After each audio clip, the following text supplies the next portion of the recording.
ஆண்டவர் நமக்கு பலவிதமான ஆசீர்வாதங்களை நம்ம கொடுத்துட்டு இருக்கிறப்ப துன்மார்க்கனாய் ஜீவனம் பண்ணுகிறான். பிரியமில்லாம அருவருப்பான காரியங்கள்லாம் செய்யறோம். அவனுக்கு ஒரு பன்றி தவறு கூட கிடைக்காத அளவுக்கு அவனோட சூழ்நிலை ஆயிடுச்சு. இப்ப நம்ம வாழ்க்கையில இப்ப நம்ம ஒரு தீர்மானத்தை பண்ணணும், ஆண்டவரே நான் தவறு செஞ்சுட்டேன், என்னை மன்னிங்க.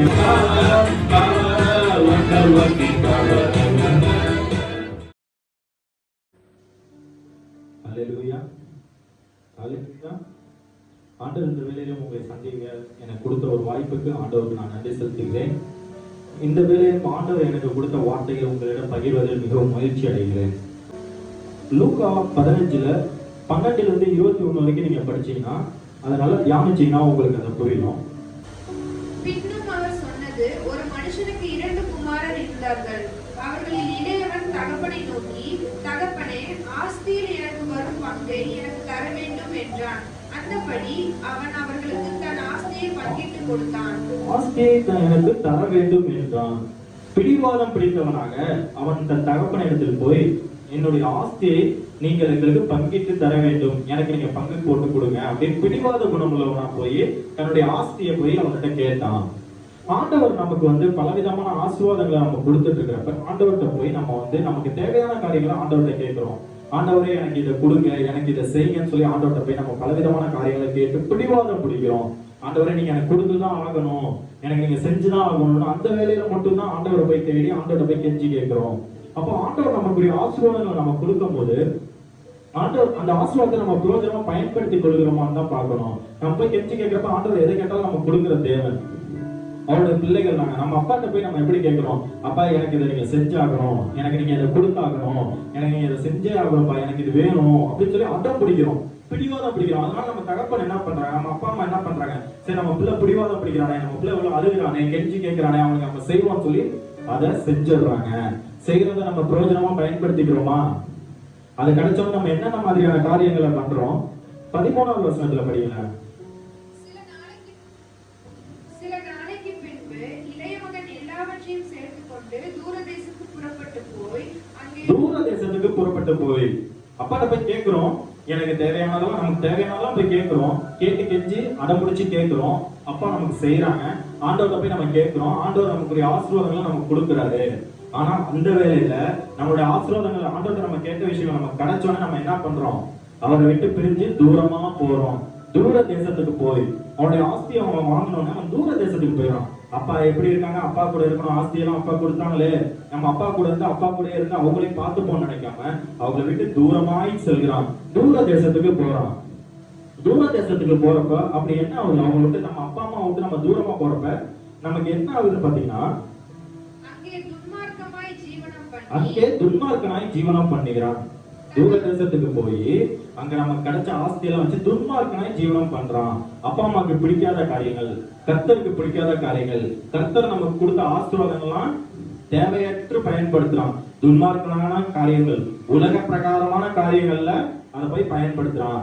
உலக பிரகாரமான காரியங்களுக்கு நம்ம போகக்கூடாது. நம்ம ஆண்டவருடைய பிள்ளைகள், ஆண்டவர் நமக்கு கொடுத்திருக்க ஆசீர்வாதத்தை, நமக்கு கொடுத்திருக்க தாளத்தை நம்ம பிரயோஜனப்படுத்திக்கணும். அதை விட்டுட்டு உலக ஆசைக்கும் இச்சைக்கும் அடிமையாகிறான்.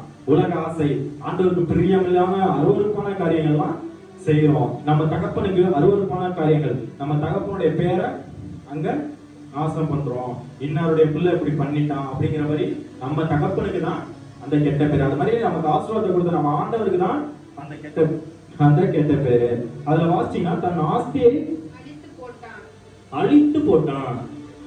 போய் இஷ்டத்துக்கு செலவு பண்ணி நம்ம அந்த ஆஸ்தியை, அந்த ஆசீர்வாதத்தை பிரயோஜனமா வச்சுக்காம உலகத்தான்களை போய் உலகத்தானா நம்ம இருந்து ஆண்டவருடைய பிள்ளைகளா இருக்காம உலகத்தரமான காரியங்களை மட்டும் நம்ம செஞ்சு நம்மளுடைய ஆஸ்திகள்லாம் நம்மளை விட்டு போகுது, நம்மளுடைய ஆசீர்வாதம்லாம் நம்மளை விட்டு போகுது. ஆண்டவர் நம்ம மேல வச்சிருந்த அன்பு, ஆசீர்வாதம், ஆண்டவர் நம்ம கொடுத்த எல்லா விதமான காரியத்தையும் உலகத்தான்களோட போய் உலகத்துக்கு பிரியமான காரியங்களை போய் உலகமான காரியங்களை நம்ம செஞ்சு நம்முடைய ஆஸ்தியெல்லாம், நம்முடைய ஆசீர்வாதங்கள்லாம் நம்ம இழக்கிறோம்.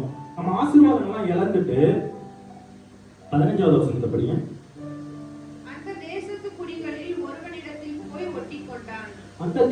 குடிகளில் ஒருவனிடத்தில் போய் ஒட்டிக்கொண்டான். ஆஸ்திகள்லாம் இழந்துட்டு யார்ட்டையாவது போய் எல்லாம் விட்டு போயிடுது. ஆண்டவர் கொடுத்த ஆசீர்வாதம்லாம் நம்மளை விட்டு போயிடுது.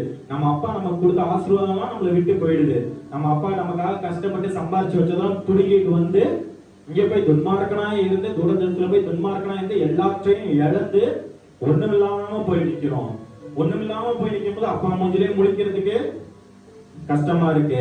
ஏசப்பா மூஞ்சிலே போய் முழிக்கலாமா நம்ம யோசிச்சுக்கிட்டு வேற யார்கிட்டயாவது போய் நிக்கிறோம். எனக்கு ஒரு உதவி பண்றீங்களா, எனக்கு ஒரு வேலை கொடுக்குறீங்களா, எனக்கு வேற வழியே இல்ல, உங்களை விட்டா எனக்கு வேற வழி இல்ல, எனக்கு கொஞ்சம் உதவி செய்யுங்களேன், நான் ரொம்ப கஷ்டப்படுறேன், எனக்கு வேற வழியே இல்ல, என் தகப்பனையும் நான் விட்டுட்டு வந்துட்டேன், எனக்கு இப்ப ஆதரவே யாரும் சொல்லி யாருக்கிட்டயாவது போய் நிக்கிறோம்.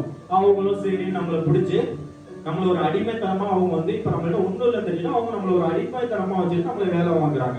அதை படிச்சீங்கன்னா அந்த குடியானவன் அவனை தன் வயல்வெளிகளில் பன்றிகளை மேய்க்கும்படி அனுப்பினான். கடைசியில என்ன, பன்றி மேய்க்கிற நிலைமைக்கு போயிட்டான். ஐஸ்வர்யவானா இருந்தான், மேல இருந்தான், கடைசியில பன்றிகள் மேய்க்கும்படி போயிட்டான். ஒருவர்களை நம்பி ஆண்டவரை நம்பாம ஆண்டவரை விட்டு வெளியே வந்து விலகி வந்து ஒரு மனுஷங்களை நம்பி மனுஷங்கள்ட்ட போய் ஒரு உதவி கேட்டு கடைசியில போய் அவனுக்கு கிடைச்ச வேலை என்ன, பன்றிகளை மேய்க்கும் வேலை. ஆண்டவர் கொடுத்த ஆசீர்வாதம் என்ன, எப்படி எப்படிலாம் இருந்தோம் நம்ம, ஆனா ஆண்டவருடைய வழிகளை விட்டு விலகி பன்றிகளை மேய்க்கும் வேலைக்கு, பன்றிகளை மேய்க்கும் வேலை தான் அவனுக்கு கிடைச்சிச்சு. கடைசியில அவனுக்கு பன்றிகளை மேய்க்கும் வேலை தான் கிடைச்சிச்சு. அப்பொழுது பன்றிகள் திங்கிற தவிட்டினாலே தன் வயிற்றை நிரப்ப ஆசையா இருந்தான். பன்றிகள் திங்கிற தவிடு, கடைசி காலத்துல நமக்கு அந்த நேரத்துல அவனுக்கு சாப்பாடு கூட இல்ல. பன்றி திங்கிற தவிடையாவது நம்ம திட்டலாமா, அதாவது நமக்கு கிடைக்குமான்னு சொல்லி அலையிறான். ஆனா அந்த தவிடு கூட அவனுக்கு கிடைக்கல. அந்த இடத்துல ஆண்டவரை பிரிச்சு விலகி வந்து தூர தேசத்துல போய் பாவங்களை செஞ்சு தன்னுடைய எல்லாவற்றையும் இழந்து விட்டு கடைசியில அவனுக்கு ஒரு பன்றி தவிடு கூட கிடைக்காத அளவுக்கு அவனோட சூழ்நிலை ஆயிடுச்சு. இப்ப நம்ம அந்த காலத்துல நம்ம அப்படிதான் இருக்கோம். ஆண்டவரை விட்டு பிரிஞ்சு வந்து ஆண்டவருக்கும் நமக்கு இந்த ஒரு ரிலேஷன்ஷிப்பை விட்டு ஆண்டவரை விட்டு தூரமா போய் ஒன்றுமில்லாம போறோம். ஒன்றுமில்லாம போய் அடுத்தது பிடிச்சீங்கன்னா அப்பொழுது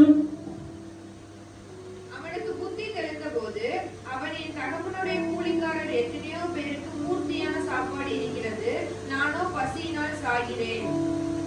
அப்போ பந்திகள் திக்கிற தவிர நிரப்பணும், வயிற்று நிரப்பலான்னு ஆசைப்பட்டு அது கூட அவனுக்கு கிடைக்காத நேரத்துலதான் அவனுக்கு ஒரு புத்தி வருது. அப்பதான் எழுச்சி அடைகிறான். இவ்வளவு நேரம் வந்து வீழ்ச்சியில இருந்தான். எப்படின்னா இப்ப ஆண்டவருக்கு பிரியமில்லாத காரியங்களை செஞ்சு ஆசீர்வாதத்தை வாங்கிட்டு போய் ஒரு வீழ்ச்சியில போய் விழுந்தான், ஒரு சாக்கடையில போய் விழுந்தான். பன்றி எங்க இருக்கும், பன்றி சாக்கடையில தான் இருக்கும். ஐஸ்வர்யவானா இருந்தவன் கடைசியில பன்றிகள் என்னதான் குடும்பத்தை எடுப்புற வச்சாலும் அது திருப்பி சாக்கடைக்கு தான் போவோம். அந்த வேலை தான் அவனுக்கு கிடைச்சிச்சு. இப்போ அதை உணர்ந்து அவனுக்கு திருப்பி படிக்க அவனுக்கு புத்தி தெரியுது. இப்பதான் நம்ம ஆண்டவர்கிட்ட எப்படி இருந்தோமே, எங்க அப்பா வீட்டுல நம்ம எப்படி இருந்தோமே, அப்பா வீட்டுல எவ்வளவு ஐஸ்வர்யமா இருந்தோமே, எவ்வளவு சந்தோஷமா இருந்தோமே, இப்ப பாரு நம்மளுடைய நிலைமை எப்படி ஆயிடுச்சு, அப்பாவை விட்டு தூரம் வந்ததுனால நம்மளுடைய நிலைமையை பாரு யோசிச்சு பார்த்து இப்பதான் அவன் வந்து கொஞ்சம் புத்தி தெளிகிறான். தெரியறப்ப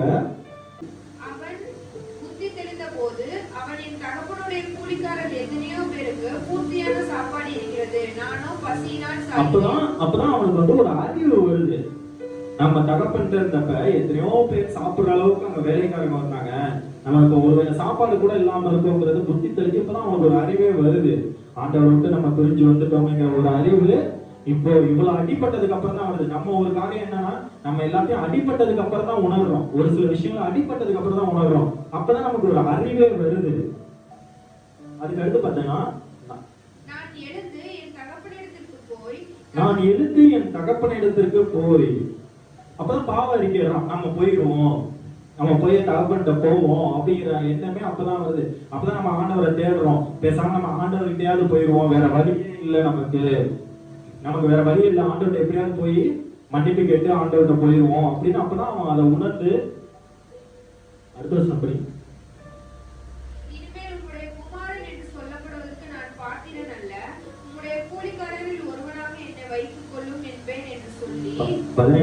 திருப்பி நான் எழுந்து என் தகப்பனிடத்திற்கு போய், தகப்பனே, வரத்துக்கு விரோதமாகவும் உமக்கு முன்பாகவும் பாவம் செய்தேன் என்று சொல்லி தீர்மானம் பண்றான். தகப்பன்கிட்ட போய் பாவம் செஞ்சுட்டேன், என்னை மன்னிச்சிருங்கன்னு சொல்லி மன்னிப்பு கேட்கலாங்கிற ஒரு தீர்மானத்தை பண்றான். நம்ம இப்போ அந்த தீர்மானத்தை தான் பண்ணணும். ஆண்டவரை விட்டு விலகி ரொம்ப பாவமான காரியங்கள்ல போய் விழுந்து கிடக்குறோம். இப்போ ஒரு தீர்மானம் பண்ணணும். ஆண்டவர்கிட்ட போய் நான் பாவ மன்னிப்பு கேட்கிறேன். நம்ம வாழ்க்கையில இப்ப நம்ம ஒரு தீர்மானத்தை பண்ணணும். ஆண்டவரே நான் தவறு செஞ்சுட்டேன், என்னை மன்னிங்க அப்படின்னு சொல்லி ஆண்டவர்கிட்ட நம்ம போலாங்கிற ஒரு தீர்மானத்தை இப்போ இந்த வேலையில நீங்க கண்டிப்பா பண்ணுங்க. இந்த வேலையில நம்ம தீர்மானம் பண்ணும்போது ஆண்டவர் நம்ம தீர்மானத்தை ஏற்றுக்கொள்ள வல்லவராய் இருக்கிறார். நம்ம யோசிக்கணும், நம்ம இவ்வளவு தூரம் ஆண்டவருக்கு விலகி வந்துட்டோமே, இப்பயாவது கடைசி காலத்துல இருக்கோம், இந்த நேரத்திலேயே நம்ம ஒரு தீர்மானம் எடுக்கலன்னா நம்ம வாழ்க்கை எங்க போகும்? யோசிச்சு பாருங்க. அத அடுத்த வருஷம் படி 19. இனிமேல் உம்முடைய குமாரன் என்று சொல்லப்படுவதற்கு நான் பாத்திரன் அல்ல. உம்முடைய கூலிக்காரரில் ஒருவனாக என்னை வைத்துக் கொள்ளும் என்பேன் இப்பதான் சொல்லி கூலிக்காரனில் ஒருவனாக என்னை வைத்துக் கொள்ளும் என்று சொல்லி எழுந்து புறப்பட்டு தன் தகப்பனிடத்தில் வந்தான். தன் தகப்பனிடத்தில் வந்தான். வந்தான். அப்பதான் அவனுக்கு ஒரு துணிச்சல் வருது. சரி, நம்ம போயிருவோம், நம்ம தப்பு பண்ணிட்டோம், ஆண்டவர்கிட்ட போயிருவோம், மன்னிப்பு கேட்டா ஆண்டவர்கிட்ட சரணடைஞ்சிருவோங்கிற ஒரு துணிச்சல் வருது. அந்த துணிச்சல் நமக்கு இப்போ வரணும். ஆண்டவர்கிட்ட போவோம், நம்ம ரொம்ப பாவம் செஞ்சுட்டோம், ஆண்டவரே நம்ம தவறான வழியில நடந்துட்டேன், நீங்க கொடுத்த ஆசீர்வாதத்தெல்லாம் நான் இழந்துட்டேன்னு சொல்லி ஆண்டவர்கிட்ட மன்னிப்பு கேட்டு ஆண்டவர்கிட்ட போய் சேர்றதுக்கு ஒரு துணிச்சல் இப்பதான் வருது. அது போலதான் நம்ம வாழ்க்கையிலே இப்ப அந்த துணிச்சல் கண்டிப்பா வரணும். அதுல 21வது வசனத்தை படிங்க. குமாரன் தகப்பனை நோக்கி, தகப்பனே, வரத்துக்கு விரோதமாகவும் உமக்கு முன்பாகவும் பாவம் செய்தேன். இனிமேல் உம்முடைய குமாரன் என்று சொல்லப்படுவதற்கு நான் பாத்திரன் அல்ல என்று சொன்னான். இப்பதான் இங்க வந்து பாவ அறிக்கை செய்யறான். நான் பாத்திரன் அல்ல, உங்களுடைய ஆசீர்வாதத்தெல்லாம் நான் இழந்துட்டேன், என்னை மன்னிச்சிருங்க, உங்க ஆசீர்வாதத்தெல்லாம் யூஸ் பண்ற அளவுக்கு நான் பாத்திரனா இல்லாம போயிட்டேன், என்னை மன்னிங்கன்னு சொல்லி பாவ அறிக்கையிட்டு ஆண்டவர்கிட்ட போய் மன்றாடி மன்னிப்பு கேட்கிறான். அப்பதான் ஆண்டவர் வந்து அவனுக்கு 20வது வசனத்தை படிப்பான். எழுந்து புறப்பட்டு தன் தகப்பனிடத்தில் வந்தான். அவன் தூரத்தில் வரும்போதே அவனுடைய தகப்பன் அவனை கண்டு மனதுருகி ஓடி அவன் கழுத்தை கட்டிக்கொண்டு ஒப்பு கொடுக்கிறான். ஆண்டவர்கிட்ட போய் தன் தகப்பன்கிட்ட போய் ஒப்பு கொடுக்கிறான். என்னை மன்னிங்க, நான் இந்த மாதிரி பாவ செயல விழுந்துட்டேன், என்னை மன்னிங்க சொல்லி போய் ஒப்பு கொடுக்கிறான். அது போலதான் நம்ம ஆண்டவர்கிட்ட போய் இப்ப ஒப்பு, ஆண்டவரே நான் உங்களை விட்டு விலகி போயிட்டேன், ஆண்டவரே நீங்க எனக்கு கொடுத்த ஆசீர்வாதத்தை நான் பயன்படுத்திக்காம நான் போய் வீணாக்கிட்டேன், ஆண்டவரே என்னை மன்னிங்க, நான் வந்து ஒப்பு கொடுக்குறேன் ஆண்டவரே, உங்ககிட்ட ஒப்பு கொடுத்து நான் மன்றாடி கெஞ்சி கேட்கிறேன் ஆண்டவரேன்னு சொல்லி ஆண்டவர்கிட்ட போய் ஒரு ஒப்புதல் ஆகுங்க. ஆண்டவர்கிட்ட போய் மன்னிப்பு கேட்டு ஆண்டவரோட ஒரு ஐக்கியத்தை உண்டு பண்ணுங்க. ஆண்டவரோட ஐக்கியமா இருந்தோம், அந்த ஐக்கியத்தை விட்டு விலகி தூர தேசம் போயிட்டோம், ஆண்டவரை விட்டு தூரமா போயிட்டோம். தூரமா போனதுனால பலன் என்ன? எல்லாவற்றையும் விற்று பன்றிகளை மேய்க்கும் நிலைமை அவருக்கு வந்துச்சு. அந்த மாதிரியான ஒரு நிலைமை நமக்கு வரக்கூடாது. வராம இருக்கிறதுக்கு ஆண்டவரை விட்டு நம்ம தூரமாக போகாமல் இருக்கணும். எழுச்சி அடையணும், நம்ம வீழ்ச்சி அடைந்துடக்கூடாது. எழுச்சி அடைந்து ஆண்டவர்கிட்ட ஒப்புரவா இருந்து ஆண்டவரோட ஐக்கியமாய் நம்ம இருக்கணும். அது நல்லா நினைவு கொடுங்க. கடைசியில அந்த 20வது வசனத்தை என்ன அப்படிங்க? எழுந்து புறப்பட்டு தன் தகப்பனிடத்தில் வந்தான். நம்ம போய் இப்ப இந்த நேரத்துல போய் ஆண்டவர்கிட்ட போயே ஆகணும். இதுதான் நம்மளுடைய கடைசி காலம். இந்த நேரத்துல போய் ஆண்டவர்கிட்ட மன்னிப்பு கேட்டு நம்ம போகலன்னா நமக்கு வேற வழியே இல்லை, சூழ்நிலையே இல்லை. மன்னிப்பு கேட்டு ஆண்டவர்கிட்ட இப்பயே அறிக்கை எடுங்க. ஒவ்வொருத்தரும் தன்னுடைய பாவத்தை இப்பயே அறிக்கை எடுங்க. ஆண்டவர்கிட்ட போய் மன்றாடுங்க. ஆண்டவரே என்னை மன்னிட்டு விடுங்கன்னு ஒரு ஒப்புரவாகுங்க. கண்டிப்பா நம்ம ஆண்டவர் நம் பாவங்களை மன்னிக்கிற தேவனா இருக்கிறார். நம் பாவங்களை ஆல்ரெடி ஆண்டவர் சிலுவையில் அறையப்பட்டார். நம்ம பாவங்களுக்காக தான் ஆண்டவர் சிலுவையில் அறையப்பட்டார். அப்பொழுதே நம்முடைய பாவங்கள் எல்லாம் மன்னிக்கப்பட்டது. அது போல நம்ம ஆண்டவரிடம் போய் மன்றாடி ஆண்டவரை ஒப்பு கொடுத்து அறிக்கையிட்டு மன்னிப்பு கேளுங்க. ஆண்டவர் கண்டிப்பா நமக்கு ஒரு விடுதலையே கொடுப்பாரு. இப்போ வந்து நம்ம என்னென்ன விஷயங்கள் பார்த்தோம்னா, வீழ்ச்சி அடையாது. எப்படி வீழ்ச்சி அடைகிறோம்? பிசாசானவன் எப்படி நம்மளை வீழ்ச்சி அடைய வைக்கிறான்? நம்ம ஆண்டவர்கிட்ட எப்படி பிரிச்சு கொண்டு போறோம்? உலக ஆசையை கொடுத்து ஆண்டவர்கிட்ட இருக்கிற ஆசீர்வாதத்தை கேட்டு வாங்கி கொண்டு நம்ம ஆண்டவரை விட்டு தூரமாக போகிறோம். தூரமாக போய்விட்டு ஆண்டவர் கொடுத்த ஆசீர்வாதத்தை நம்ம இழக்கிறோம். இழந்துட்டு ஒன்றுமே இல்லாத நிலைமைக்கு வந்து பட்டியல் மேய்க்கிற நிலைமைக்கு வந்து சோறு கூட ஒருவேளை சாப்பாடு கூட கிடைக்காத நேரத்துல தான் ஆண்டவர் வந்து தேடுறோம். ஒரு சில பிரச்சனைகள் எல்லாம் நமக்கு கைமீறி போனதுக்கு அப்புறம் தான் நம்ம ஆண்டவரே தேடுறோம். நல்லா இருக்கிறப்ப நம்ம ஆண்டவரை தேட மாட்டேங்கிறோம். ஒரு பிரச்சனை வந்ததுக்கு அப்புறம் தான் ஆண்டவரை தேடி போறோம். ஆண்டவரே எனக்கு வேற வழியே இல்ல, எனக்கு ஒரு உதவி பண்ணுங்க, என்னை எப்படியாவது இந்த பிரச்சனையில இருந்து காப்பாத்துங்கன்னா ஒரு பிரச்சனை வந்ததுக்கு அப்புறம் தான் வேற வழி இல்லாதப்பெல்லாம் ஆண்டவர்கிட்ட போறோம். அந்த மாதிரி செயல்களை செய்யாம நம்ம ஆண்டவருக்கு தூரம் போகாம இருந்தா நம்ம வாழ்க்கை சந்தோஷமாக இருக்கும். நம்ம ஆண்டவர் கூட எப்பொழுதும் இருக்கணும். நம்ம வாழ்க்கையில் வீழ்ச்சி இருக்கக்கூடாது. நம்ம வாழ்க்கையில் ஒரு எழுச்சி தான் இருக்கணும். நம்ம ஆண்டவருடைய பிள்ளைகள், தேவனுடைய பிள்ளைகள், நம்ம உலகத்தான்கள் கிடையாது. அதனால நம்ம ஆண்டவருக்கு பிரியமான காரியங்களை செய்து ஆண்டவரோட கூட இருக்க நாம் யோசிக்கணும். அனுதினமும் நம்ம ஜெபிச்சு ஆண்டவர்கிட்ட எல்லாத்தையும் ஒப்பு கொடுத்து, ஆண்டவரே உங்களுடைய பிள்ளை ஆண்டவரே, நான் என்னை மன்னிங்க, நான் செய்த பாவத்தெல்லாம் மன்னிங்க, இதுவரை நான் செய்த பாவத்தெல்லாம் மன்னிங்க, நான் பலவிதமான காரியங்கள்ல இடறி போயிட்டேன், பலவிதமான நண்பர்கள், தீய நண்பர்கள், தீய பழக்க வழக்கங்களுக்கு நான் போயிட்டேன், என்னை மன்னிங்க, நான் உங்களுடைய பிள்ளையா இருந்தும் உலகத்தான் மாதிரி நான் நடந்துகிட்டேன், தீய பழக்க வழக்கங்கள், கெட்ட பழக்க வழக்கங்கள், நான் உங்களுடைய பிள்ளையா இருந்தோம் அநேகருக்கு நான் புத்தி சொல்ற இடத்துல இருந்தும் நான் சொல்லாம உங்களுடைய மகனாக இல்லாம ஆசீர்வாதத்தெல்லாம் இழந்து தப்பான வழிகளுக்கு நான் போயிட்டாண்டவரே, என்ன மன்னிங்க ஆண்டவரே. இப்படியே ஒப்பு கொடுத்து ஆண்டவர்கிட்ட ஒரு ஒப்புரவு ஆகுங்க. ஆண்டவர் இந்த வேலையில உங்களுக்கு ஒரு வாய்ப்பை கொடுக்கிறாரு. ஆண்டவர்கிட்ட ஒரு ஒப்புதல் ஆகுங்க. ஆண்டவர் ஐக்கியத்தை உண்டு பண்ணுங்க. ஆண்டவர்கிட்ட ஒரு ரிலேஷன்ஷிப்பை உண்டு பண்ணுங்க. இந்த வேலையை ஆண்டவர் உங்களுக்கு கொடுத்திருக்கிறாரு, அதை பயன்படுத்துங்க. இந்த வார்த்தையெல்லாம் உங்களுக்கு தியானிங்க. ஆண்டவரே, நான் வீழ்ச்சி அடைந்திடக்கூடாது. ஆண்டவரே, முதல் விஷயம் என்னன்னா பாவத்தை பிடிவாதம் பிடிக்கிறது. முதல் பாயிண்ட் என்ன? பிடிவாதம் பிடிக்கிறோம். ஆண்டவர்கிட்ட போய் பிடிவாதம் பிடிக்கிறோம். எனக்கு தாங்க பிடிவாதம் பிடிக்கிறோம். அந்த பிடிவாதம் பிடிச்சு ஆண்டவர்கிட்ட கேட்டு வாங்கிக்கிறோம். ஆண்டவருடைய சித்தமா, அது எனக்கு ஒரு சித்தமா, உங்களுடைய சித்தமான காரியமா கொடுங்க ஆண்டவரே கேட்காம, ஆண்டவரே எனக்கு வேணும்னு சொல்லி பிடிவாதம் பிடிக்கிறோம். ரெண்டாவது பாயிண்ட், அந்த ஆசீர்வாதம் நமக்கு கிடைச்சன ஆண்டவரை விட்டு தூரம் போயிடுறோம்.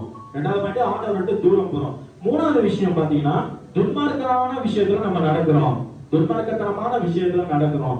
நாலாவது பாத்தீங்கன்னா, அதையெல்லாம் இழக்கிறோம். அஞ்சாவது விஷயம் பாத்தீங்கன்னா, யார்கிட்டயாவது போய் ஒப்புரவாகிறோம். எனக்கு வேற வழியே இல்லைன்னா அஞ்சாவது விஷயம் ஒப்புரவாகிறோம். அப்ப நமக்கு வேற வழியே இல்லாத நேரத்துல பங்கு திங்கிற தவறு தான் கிடைக்குது. அது மாதிரி விழுந்து போகிறோம். இந்த வீழ்ச்சிக்கு உள்ளான இந்த 5 பாயிண்ட்களை நீங்க ஞாபகம் வச்சு ஆண்டவரை ஒப்பு கொடுத்து, ஆண்டவரே இந்த மாதிரி நான் வீழ்ச்சி அடையாம, என் வாழ்க்கையில நான் வீழ்ச்சி அடையாம என்னை பார்த்து கொள்ளுங்க ஆண்டவரே, நான் உங்கள்ட்ட ஒப்புரவாகிறேன் சொல்லி இப்பொழுது ஒப்புரவாகி எழுச்சி அடைவதற்கு புத்தி தெரியணும். நம்மளோட புத்தி தெரியணும். முதல் பாயிண்ட். ரெண்டாவது பாயிண்ட், அறிவு வேணும். ஆண்டவர்கிட்ட போய், ஆண்டவரே நான் தப்பு பண்ணிட்டேன், நான் புத்தி தெளிஞ்சிட்டேன்னு அறிவு வேணும். ஆண்டவர்கிட்ட போய் ஒப்புரவாகணும். மூணாவது பாயிண்ட் பாத்தீங்கன்னா, பாவ அறிக்கை. ஆண்டவரை போய் பாவ அறிக்கை சொல்லணும். ஆண்டவரே நான் பாவம் பண்ணிட்டேங்கிறது பாவ அறிக்கை பண்ணணும். நாலாவது பாயிண்ட் என்னன்னா, தீர்மானம் பண்ணணும். இனிமே நம்ம இந்த மாதிரி தவறுகளை நான் செய்ய மாட்டேன் அப்படிங்கிற ஒரு தீர்மானத்துக்குள் நம்ம வரணும்.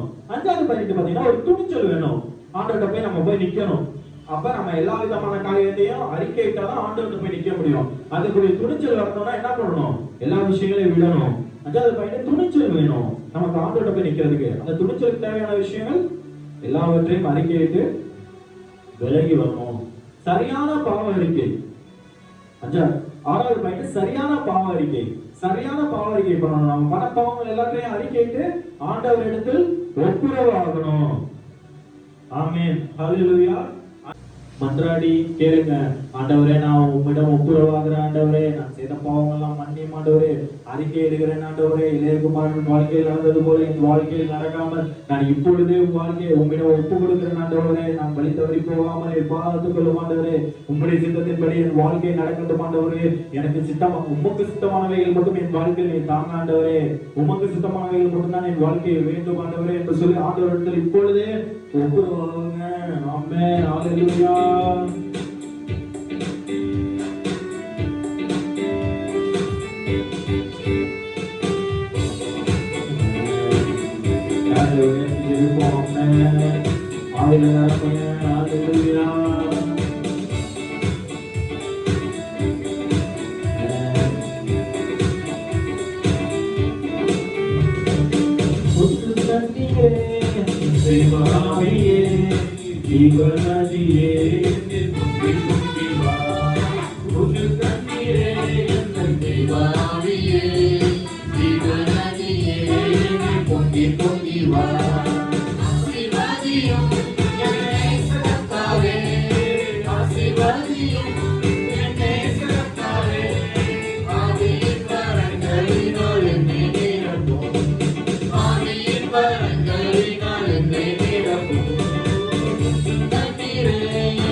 பொங்கி வா புத்து தண்ணீரே ஜீவாவியே ஜீவநதியே என்னில் பொங்கி பொங்கி வா.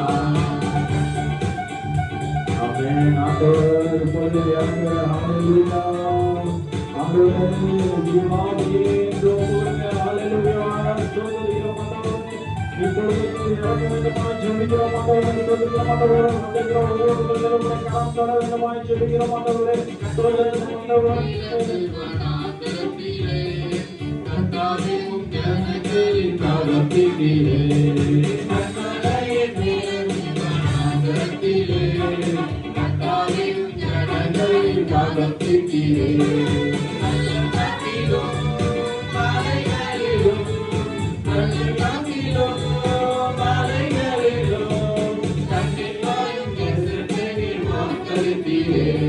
தண்ணீர் தேசத்தை வாக்களித்தீரே.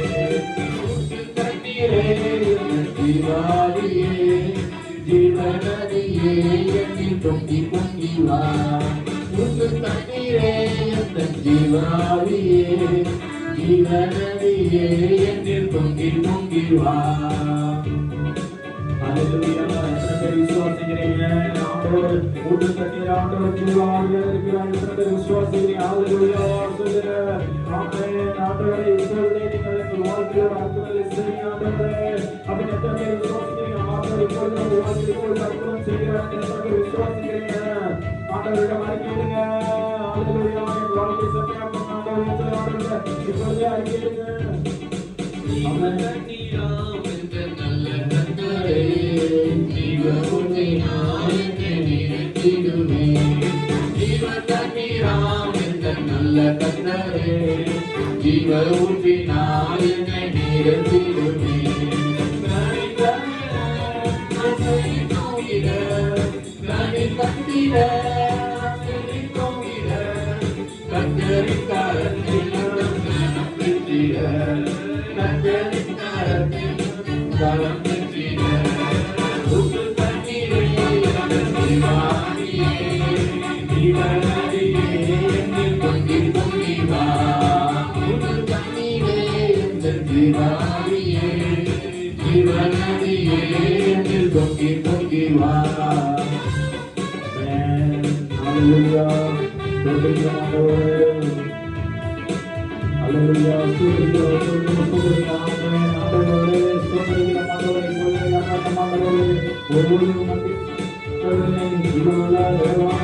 ஊற்று தண்ணீரே ஜீவாவியே ஜீவநதியே பொங்கி பொங்கி வா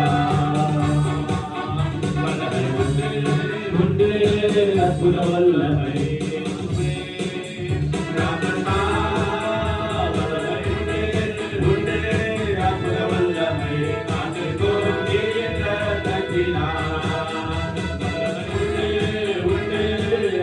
வல்லமை இயேசுவே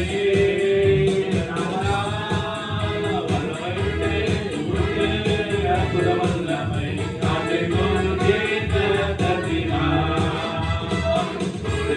வல்லமை உன்னதத்தின் வல்லமை ஆவியின் வல்லமை அக்கினியின் வல்லமை பொழிந்திடும் வல்லமை உன்னதத்தின் வல்லமை ஆவியின் வல்லமை அக்கினியின் வல்லமை இப்பொழுது வல்லமை ஆவியின் வல்லமை அக்கினியின் வல்லமை பொழிந்திடும் வல்லமை உன்னதத்தின் வல்லமை ஆவியின் வல்லமை அக்கினியின் வல்லமை பொழிந்திடும் வல்லமை உன்னதத்தின் வல்லமை ஆவியின் வல்லமை அக்கினியின் வல்லமை ஆவியின் வல்லமை சொல்லுங்க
வல்லமை உன்னதத்தின் வல்லமை ஆவியின் வல்லமை அக்கினியின் வல்லமை பொழிந்திடும் வல்லமை உன்னதத்தின் வல்லமை ஆவியின் வல்லமை அக்கினியின் வல்லமை வல்லமை தேவை தேவா வல்லமை தாரும் தேவா இன்று தேவை தேவா இப்போ தாரும் தேவா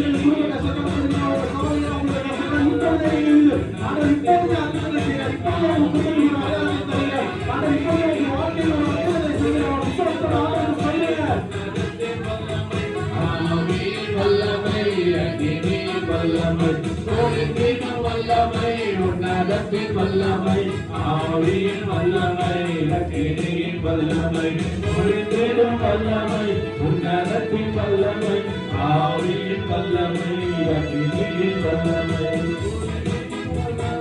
உன்னதத்தின் வல்லமை ஆவியின் வல்லமை அக்கினியின் வல்லமை உன்னதத்தின் வல்லமை ஆவியின் வல்லமை அக்கினியின் வல்லமை